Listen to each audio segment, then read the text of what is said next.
അപ്പോൾ ഇവിടുത്തെ ബാത്റൂമിൻ്റെ നമ്മുടെ കൺസീലിംഗ് വർക്ക് കഴിഞ്ഞ് നിൽക്കുന്ന സമയമാണ്. ഇനി നമ്മൾ പ്രഷർ കയറ്റി ചെക്ക് ചെയ്തെങ്കിൽ മാത്രം മതി. അപ്പോൾ നമ്മൾ ബാത്റൂം ആദ്യം കയറി വരുന്ന സമയത്ത് തന്നെ വെറ്റും ഡ്രൈ ആയിട്ടാണ് തിരിക്കുന്നത്. ഇവിടെ ഒരു വാഷ് ബേസിൻ കൗണ്ടറാണ് വരുന്നത്. അതായത് ഒരു ക്യാബിൻ വന്നിട്ട് ഒരു ചെറിയൊരു ടേബിൾ ടോപ്പ് കൊടുക്കുന്ന രീതിയിലാണ്. അപ്പോൾ നമ്മൾ ബാത്റൂം കൺസീലിംഗ് തുടങ്ങുന്ന സമയത്ത് തന്നെ നമ്മൾ വാട്ടർ ലെവൽ പിടിച്ചിട്ടിരിക്കണം. ഫ്ലോറിൻ്റെ ലെവൽ എപ്പോഴും പിടിച്ചിട്ട് വേണം നമുക്ക് അത് മാറ്റാൻ. നമുക്ക് അങ്ങനെ നമ്മളൊരു 60 സെൻറ്റി എന്നുള്ളത് ഒരു 70 ബേസിന് വേണ്ടി മാറ്റിയിട്ടുണ്ട്. പിന്നെ തൊട്ടിപ്പുറത്ത് വരുന്നത് നമുക്ക് വാൾ മൗണ്ട് ക്ലോസറ്റാണ് വരുന്നത്. അതിന് വേണ്ടിയിട്ട് നമ്മൾ ഫ്രെയിമും കാര്യങ്ങളും സെറ്റ് ചെയ്ത് വെച്ചിട്ടുണ്ട്. അതായത് ഫിനിഷിംഗ് ഫ്ലോറിൽ നിന്ന് നമുക്കൊരു 23 മതി, പക്ഷേ നമ്മൾ ഒരു 25 വെക്കുന്നുണ്ട്.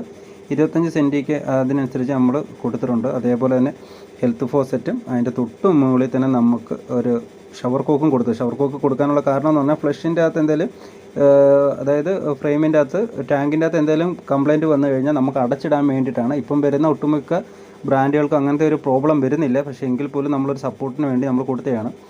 അപ്പോൾ ഇന്ന് കയറി വരുന്നതല്ല 1 ഇഞ്ചാണ് വരുന്നത്. അതേപോലെ നമ്മൾ ഇപ്പുറത്തോട്ട് സോളാറിന് വേണ്ടിയിട്ട് സോളാറും കൂടെ നമുക്ക് കണക്ട് ചെയ്യാൻ വേണ്ടിയിട്ട് നമ്മൾ വെളിയിലോട്ട് ഔട്ട് സൈഡ് നമ്മൾ ഇട്ടിട്ടുണ്ട്. പിന്നെ അതേപോലെ നമ്മൾ ഡൈവേർട്ടറാണ് കൊടുത്തേക്കുന്നത്, 3 വേ ഡൈവേർട്ടറാണ് കൊടുത്തേക്കുന്നത്. എല്ലാം നമ്മൾ ജോഗാർ കമ്പനിയാണ് എടുത്തേക്കുന്നത്.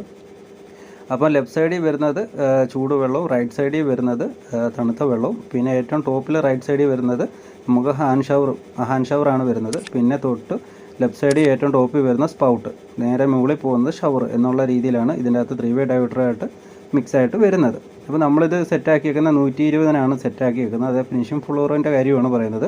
ഫിനിഷിംഗ് ഫ്ലോറിൽ നിന്ന് 120-ആണ് നമ്മൾ സെറ്റാക്കിയേക്കുന്നത്. അതേപോലെ സ്പൗട്ട് 75-നാണ് നമ്മൾ വെച്ചേക്കുന്നത്. അതേപോലെ നമ്മൾ ഷവറിന് കൊടുത്തിട്ടുണ്ട്. അപ്പം 3 വേ ഡൈവേർട്ടർ ആയതുകൊണ്ടാണ് ഇങ്ങനെ വരുന്നത് കേട്ടോ. 2 വേ ആണെങ്കിൽ ഇങ്ങനെ വരത്തില്ല. അപ്പം നമുക്ക് ഇതിൻ്റെ കൂടെ എക്സ്ട്രാ വരുന്നതെന്ന് പറഞ്ഞാൽ ഒരു ഹാൻഡ് ഷവറും കൂടെ ഇതിൻ്റെ അകത്ത് ആഡ് ചെയ്യുന്നു എന്നുള്ളത് മാത്രമേ ഉള്ളൂ.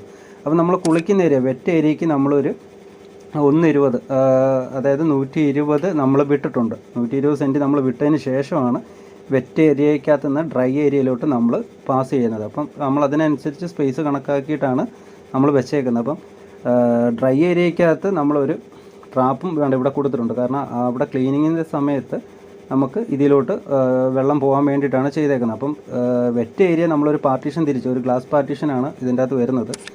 അപ്പോൾ അത് താന്നാണ് വരുന്നത്. അപ്പോൾ ഒരു ഗ്ലാസ് പാർട്ടീഷൻ തിരിച്ച് നമുക്ക് മാറ്റാൻ വേണ്ടിയിട്ടാണ് അങ്ങനെ ചെയ്തത്. അപ്പോൾ 2 സ്റ്റെപ്പാണ്, വെറ്റും ഡ്രൈയും ആയിട്ടാണ് ഇവിടെ ചേഞ്ച് ആകുന്നത്. അതിനാണ് രണ്ടിടത്ത് നമ്മൾ ട്രാപ്പ് സെറ്റ് ചെയ്ത് കൊടുത്തേക്കുന്നത്. പിന്നെ അതേപോലെ നമ്മൾ നേരത്തെ പറഞ്ഞ ഷവർ കോക്ക് കൊടുക്കാനുള്ള കാരണം നമ്മളൊരു മുൻകൂട്ടി ഒരു സേഫ്റ്റി പ്രിക്കോഷൻ എന്നുള്ള രീതി കൊടുത്തെന്ന് മാത്രമേ ഉള്ളൂ. ഇപ്പം വരുന്ന ഒരു എല്ലാ ബ്രാൻഡുകൾക്കും ഒരു 80% അങ്ങനത്തെ പ്രോബ്ലംസ് വരാറില്ല. അപ്പോൾ എങ്കിൽ പോലും